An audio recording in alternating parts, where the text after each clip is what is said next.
i weld diwedd, fi'n credu, y dosbarth yr Caseg Fagu hun. Ar hyn o bryd, Beth? Ie, mae dyn ni Caseg Welsh Sol ar y brig ar hyn o bryd gyda Hannah Owens. Odi, mae hwnna wedi sefyll mas, fi'n credu yn dwi. Dyma hi tu flaen i ni. Mae'n hyfryd. Yn dwi. Fi wedi bod yn edrych mlaen at weld hon yn y cylch. Ti'n bles?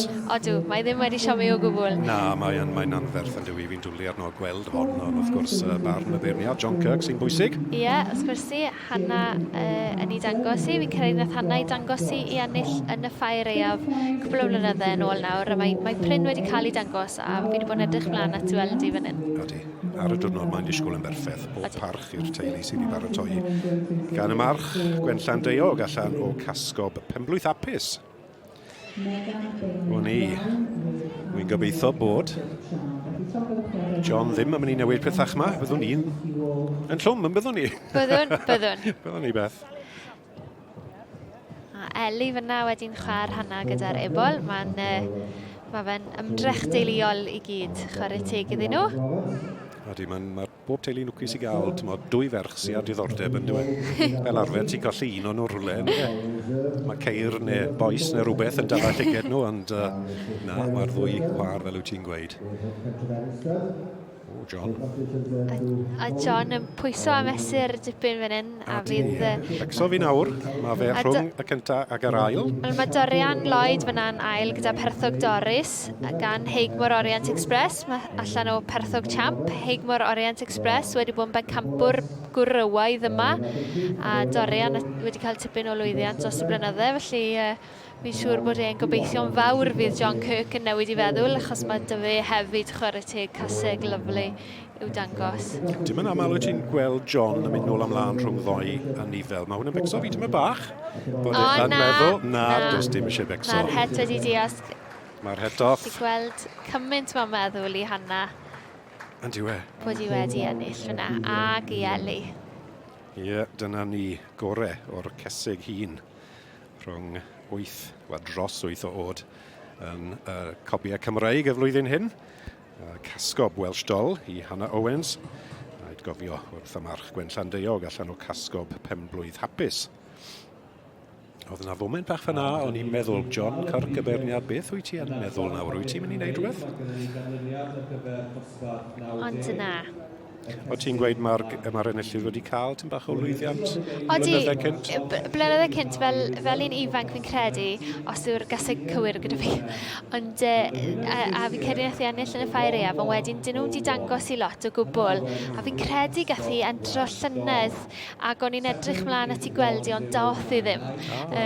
Felly fi'n falch gweld i ma. A beth yw diddordeb di yn yr gaseg hyn? Dim ond bod fi wedi licio i, a wedyn edrych ar y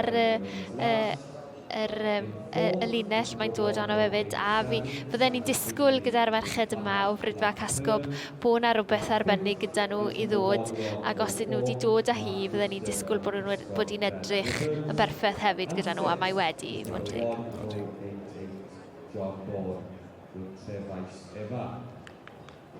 Ac yn un braf, croesawu Ian Thomas er yn cyflwyno cwpan her Gwendraeth bod am ei diweddar rieni John ac Olwen Thomas ar gyfer yn ystod.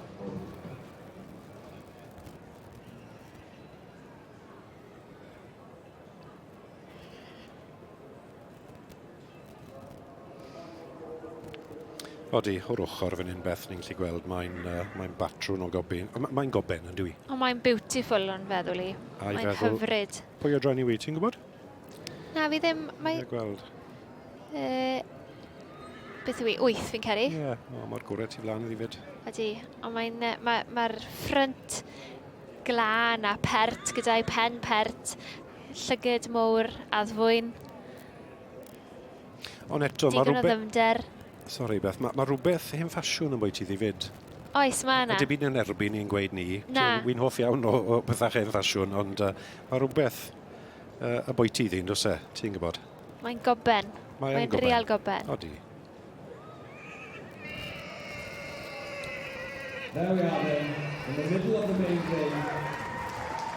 Show your appreciation to the winner A dyma ni yn y llydd. Dosbarth Caseg Fagu, y coping gorau dros 8 o oed i teulu. Hannah Owens, casgob Welsh Doll yw'r gorau o dan barn John Kirk. Welsh Doll yw'r enw am ei tipyn o ddol yn diwy yn y barn ni yn y tŵr fan hyn.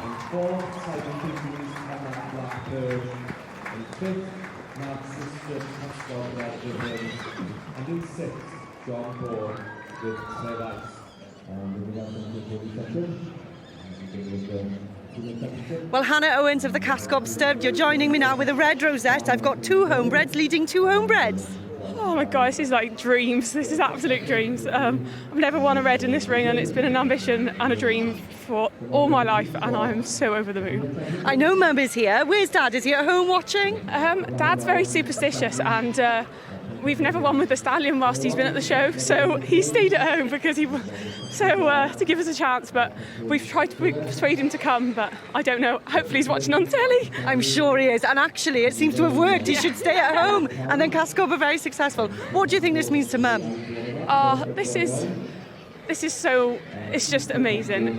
She bred the 3-year-old colt winner from yesterday, and it's been a team effort this year.